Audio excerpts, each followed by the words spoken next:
guys, so it's a couple of days later, and I had to accidentally pause all of my projects and everything going on because exciting news! I'm getting an eye surgery next week. It's like a vision correction surgery, which I was going to take on for God knows how many years, and I'm finally there. So, after having my eye surgery done, I took some time off to let my eyes rest and recover patiently. And after a month, I was ready to get back to work. Hey guys, so it's been a pretty productive week for me so far. So I've decided to vlog and show you a little bit what I'm up to. So first of all, I finally put together a bag design project that became a new piece in my bag design portfolio. And I'm probably going to talk about this project in a separate video. So here I'm just giving you a quick glance. And that's really exciting that this bag took part in London Fashion Week. So I have multiple photos to include in my portfolio. There are also several projects that I'm currently working on, and one of them is actually a truly exciting one for me personally because it's about micromobility products. And even though the client asked me not to share any of the final designs on social media, I can still share some pictures that he has on his website because it's already publicly shared, right? So I can also share it with you. So as you can see, the website now contains only the initial drafts of different personal mobility tools that we are now using as a starting point for the design development. So recently I started mentoring a new student. So she's going to be applying for an industrial design major in the future. And for the entry exam, she needs to sketch live. So she asked me to give her some private online sketching classes so she can learn some fundamentals and apply that during her exam. So let me show you what we have been doing. So we did a couple of classes where I would sketch live on paper, showing all of that through my iPad camera on Google Meet, and she would sketch synchronically right after me.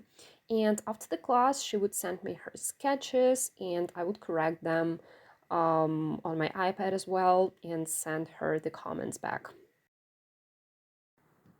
So actually, whenever I give those personal online classes, it actually inspires me so much to continue filming those sketching fundamental series videos on YouTube, which I started because during the class, I'm more excited to focus on more complicated stuff, more like design related, not just sketching, because I have always been a fan of that approach where you start sketching your ideas. And I know that you have to learn some fundamentals of the drawing in general first, but I learned it in a different way. Like, I started sketching my own ideas from the very beginning.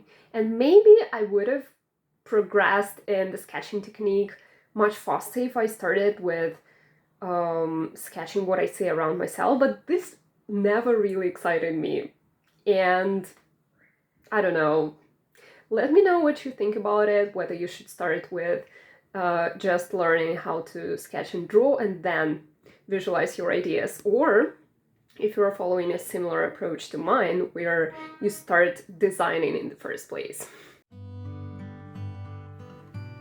Also that week, my friend and I went to an exhibition dedicated to the history of anime and manga, and even though I've never been really into it myself, but the exhibition was really interesting, showcasing the variety of styles that have been developed throughout the history.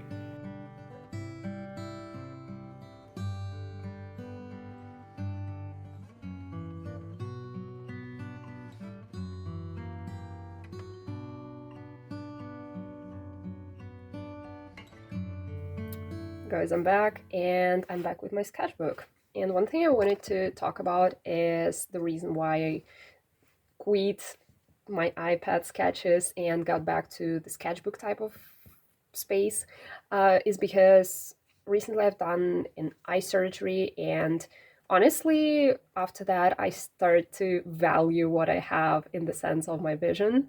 And I try to work less, I try to stress my eyes much less. And honestly, when I sketch on paper, it feels a bit less stressful for my eyes. And I know that I can buy that protective screen which would imitate paper, but still I feel like paper works a little bit better. And the things that I'm sketching here are either the initial concept. Obviously, when I have to do a full colorful illustration of something, of a scene, showcasing how the product is used, obviously I'm going to use the iPad. But for the initial brainstorming, I feel like Sketchbook is a little bit more suitable for me right now. And another thing I wanted to talk about is that sometimes I feel that there are some ranges of products that make me struggle design wise. And I find it a little bit challenging for absolutely no reason to design them.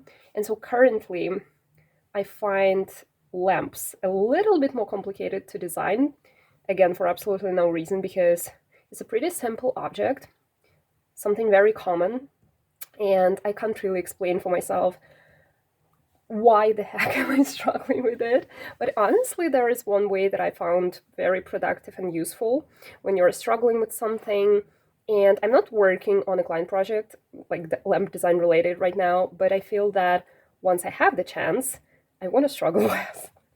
And I started doing some short brainstorming sessions, coming up with just random ideas for, let's say, a desk lamp or a nightstand lamp, something like that, and to just push through that barrier that I have for no reason. And I find it pretty useful, to be honest. So as you can see, it's just a bunch of rough ideas sketched out. And I find it pretty useful if you have that barrier that you can push through, generating multiple ideas. So that was all that I have for you today. I hope you enjoyed some bits and pieces of my freelance industrial design life, and thanks for watching, and I will see you very soon.